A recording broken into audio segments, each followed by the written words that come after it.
Welcome to a Friday Reads, where I talk about what I read, what I'm reading, what I hope to get to next, and I finished 4 things.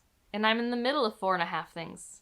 And audiobooks are winning right now. I now drive to work 5 days a week for school. I'm doing yard work sometimes. It's just audiobook o'clock right now. And a lot of things that I've been wanting to read have had good audio narrators, so that helps.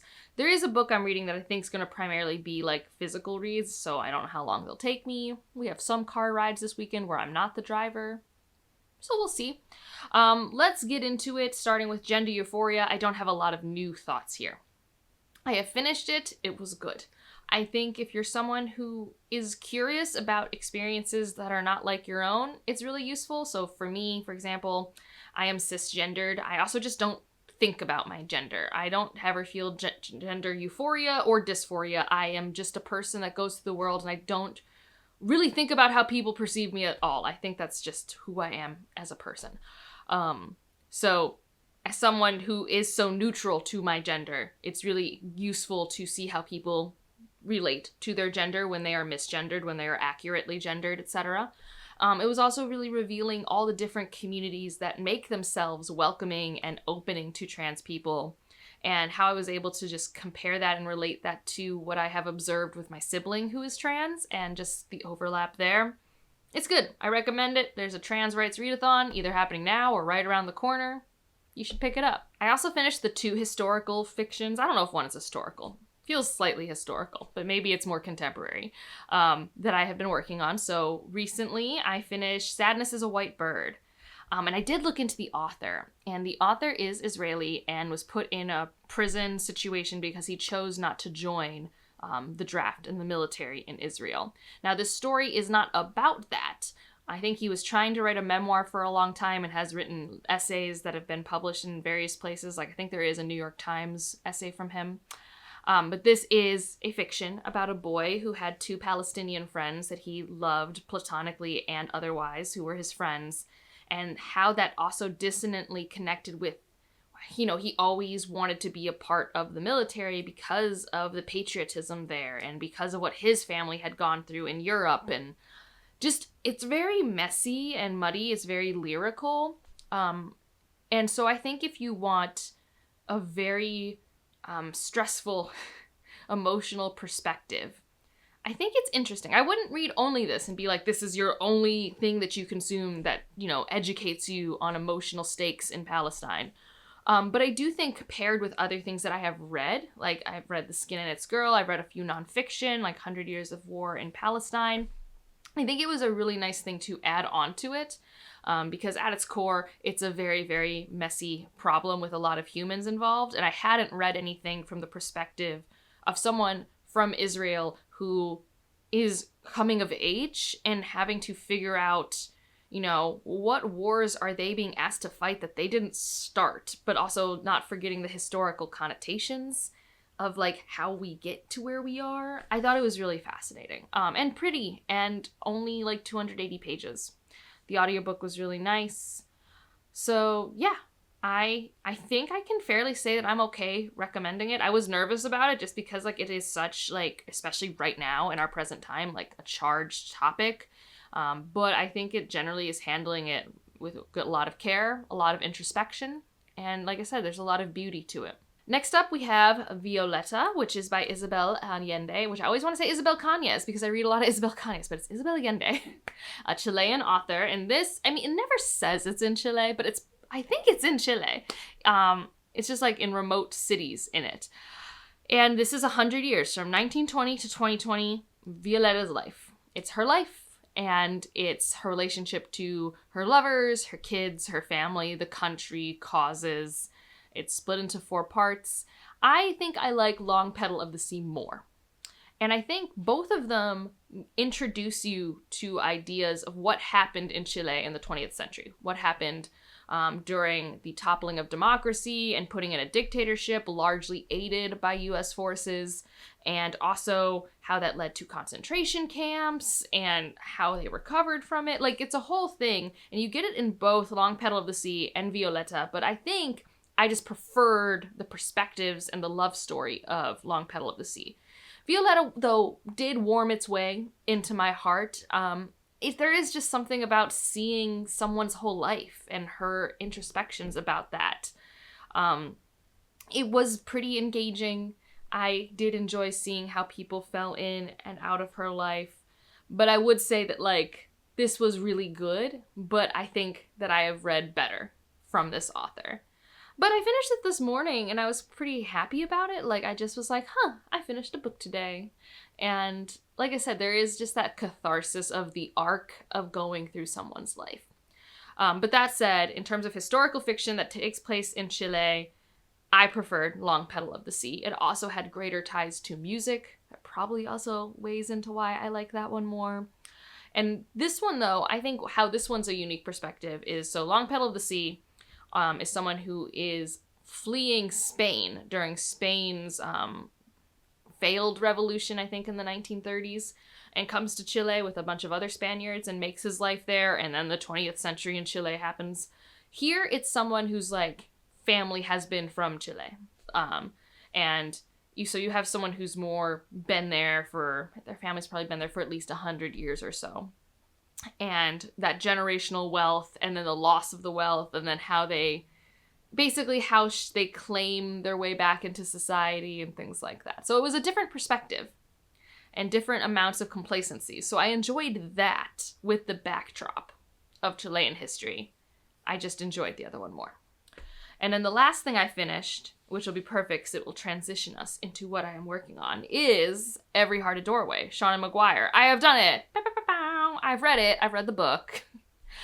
This was really easy listening. I do think that these novellas in particular are pretty easy to listen to. They're well paced. I'll get even the Horse Girl one that I read, well paced. So this is in the present day, and it's the whole concept of these children once found their perfect portal worlds and then ended up back in our world, and they need a place to go to help grieve that. And this is where they go. And in this one, we're meeting Nancy. And Nancy went to a world of the dead. She learned how to be very still, and she was told that she had to be sure and she would find a way back, but like all the kids have been told that they'll find a way back to some extent. And so she goes to the school. So we get the fish out of water school setting, because that is a classic trope. We meet the person who owns it. I think her name is Eleanor. And we meet Jack and Jill. And we meet a couple other people. And I didn't really know what this story was going to be. I thought, we're just going to deal with grief and coming to terms with loss and stuff like that. And there's a little of that. And then there's also a serial killer. And I was like, oh, okay. So then we're solving that mystery and figuring out if the school's gonna have to close or not. It was very reminiscent of like Harry Potter and the Chamber of Secrets. Like, it was really reminding me of that, like, extremely. I don't know how I feel about the ending. I think the ending is nice. I think it's interesting how this started it all. And so now we're gonna transition into, I am now reading, what's the name of this one? Down Among the Sticks and Bones, which is the Jack and Jill origin story. So this is taking place before the book I just read. So I just spent an hour of exposition on what I was already told by Jack and Jill in the other book. And I don't know how I feel about it. Like, on one hand, it didn't take that much time. Like, actually, I say an hour, it was probably 30 minutes. And sure, if someone picks up the second book and not the first book, you want to make sure they have backstory. And it was told in kind of the narrative framework of a story, folktale. But it's like, literally, I was told this in like a paragraph by Jack in the last book. That, like, your parents were crazy. And you guys were forced into gender roles that did not fit your personalities. And you were able to conform to the gender roles of your choice in this world. And then there's other things I know that'll spoil things. And for years on BookTube, I've always thought it was interesting how people would be like, one book spoils the other. And I'm like, that's interesting. I don't quite get that. But like, it didn't matter if which one you read first, it would spoil the other. And I get it now.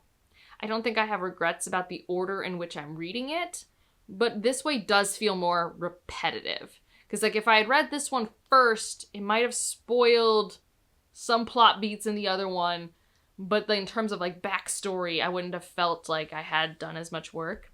But now, I'm only 25% of the way in. Now the rest of it should be like fairly like new to me. Except for probably the ending, which I think I know the ending of this book because I know the ending of the other book. So, Yeah, you know. But yeah, I'm interested. I really like Jack. Like, from the first book, I really like Jack. So, like, I hope I get to continue to like Jack in this book. I don't have many opinions on Jill at the moment, so I'm ready for her to impress me. And then there is just kind of this whimsical chaos of, like, these parents are, like, absolutely bananas. Like, bananas in a way that, like, I've met some bananas parents in my day. Like, just through my friend groups and stuff like that. And I don't think I've ever met parents this bananas. Like, they were wild. Absolutely unhinged. So that's something I am working on. Enjoying my time because, like I said, easy listening. Easy commute read, which is what I need right now with my commute being 5 days a week. And it's like, it's about an hour of driving a day total. So, like, you know, it's an automatic 5 hours of audiobook listening if I pick the right audiobook. Another thing I'm working on is Seasons of Glass and Iron by Amal El-Mohtar, and this is a really good collection, okay? As someone who loves short story collections, this is really good. So I've only read the first 3 so far, and actually I've read 4 in here because 1 I read last year in The River Has Roots. So, and like every day I've been picking up a story because like I'm kind of excited to read them because they're well crafted, they're tight. She's easy to read while also having a unique voice. It's truly pretty great. The first story I actually read 6 years ago. Because back then on BookTube, I had a friend who, her videos each week was she would read a story that was free online and then would have a video discussing it so that people could sound out from the comments. It was honestly really nice. And one of them was Seasons of Glass and Iron, the titular story. One of them is a woman who sits on a throne on top of a glass hill waiting for a man to save her, and the other one is wearing out these iron shoes to save her abusive husband. And it has that whimsical fairy tale quality, and it's just, like I said, beautiful and easy to consume, and I don't know, it was so easy to be invested in. And then the second one is if you're just I don't want a straightforward short story. I want something that confuses my brain a little bit. It has a unique format or something like that. Because that's sometimes me. Sometimes I want a unique format. We've got The Green Book. And The Green Book basically first has a thing of this is what we found in this box. And then we have the translation. And then we have the translation that's here are all the different hands that people are writing in. And you're it's like a mystery. It's like a short story mystery. And you're who is writing to whom and why are we writing like this? What is in the book? What's The Green Book? And honestly, it's slightly open-ended. And I kind of like that. So The Green Book, it took me a little bit because the world building is kind of aggressive, and I'm I am confused, and I'm not comfortably confused, so it took me a minute to become comfortably confused. And then we have Madeline, because I don't know how to say it in French. I asked Ryan, and I was that's not happening. That's not happening with my mouth. And this was a story that it was so beautiful. It had sentences that, I reread, because, I really liked the sentences. So, one of them, let's see if I can find it at the beginning. Let's see. She wonders at how change comes in like a thief in the night, dismantling our sense of self one bolt and screw at a time until all that's left of the person we think we are is a broken door hanging off a rusty hinge, waiting for us to walk through. I don't know, she just flows for me. So this is the story about this woman who starts an experimental drug procedure because her mother had early onset dementia, and she starts having these hallucinations, and then she starts meeting this person in her hallucinations. And it's about her seeking medical help for that, but also not wanting these things to stop and not wanting to lose this new connection and not knowing if this connection is real or a figment of her imagination, and it's just beautiful. It's just beautiful. And then the other story that I've read in here is John Hollowback and the Witch, which is what I love in the River Has Roots novella that I own.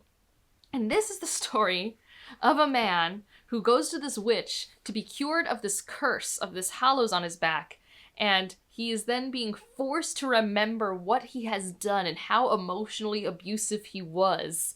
And it's a really good cathartic revenge redemption short story.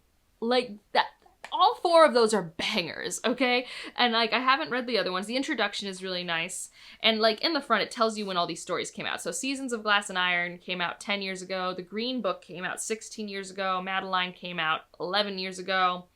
And John Hollowback came out 3 years ago. And that is the newest one. And so the next one I'm going to get to read is The Lonely Sea in the Sky. So there aren't like new stories in here. So if you're someone who's just been reading her stories nonstop, you're not going to find anything new. But like, this is good. This is like super good. Highly recommend.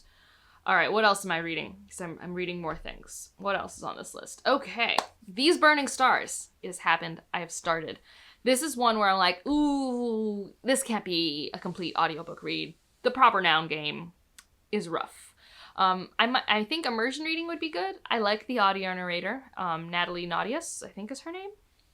I've heard her for many other books, so she's not the issue. It's more just like, I don't have a good footing in this world yet. This world is very like politically intricate. It's very like Star Wars Dune intricacies going on here, where I'm like, so the plot of this feels obtuse, which is what I associate with Star Wars and Dune, where I'm just like, who's mad at who for why? Politics, monies, something. Like, right now, we have, like Star Wars, a MacGuffin thing, where there's a recording on a thing, and we need to get it, and each party wants it for different reasons.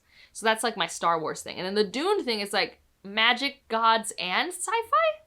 Like, that sort of sci-fantasy political games. Like, because there's the church doing stuff, and then there's the families doing stuff. So I'm intrigued. I'm enjoying the bumble. I'm bumbling about. I'm learning about this world. I don't have strong character connections yet because I don't quite know who my cast is gonna be. We got one extreme woman, Nessic. She's something. She's something. We got Chrono, who is also like interesting to me. There's this person who is introduced as Six, who I assume will get another name if I haven't already maybe met them. So, yeah, I'm still getting a hold of my characters. I'm more interested in the world building than the characters so far. I have hopes that the characters will become more interesting, and I accept the plot for the machinery that it is to get the story moving in a direction. But I'm very early days, like I said, like 20% of the way in, not even. And then my other one that I'm reading physically is Wait For It by Mariana Zapata. This is a very long contemporary slow burn romance, and it's over 600 pages, so it works for Herked, and like, I wanted to read another Mariana Zapata.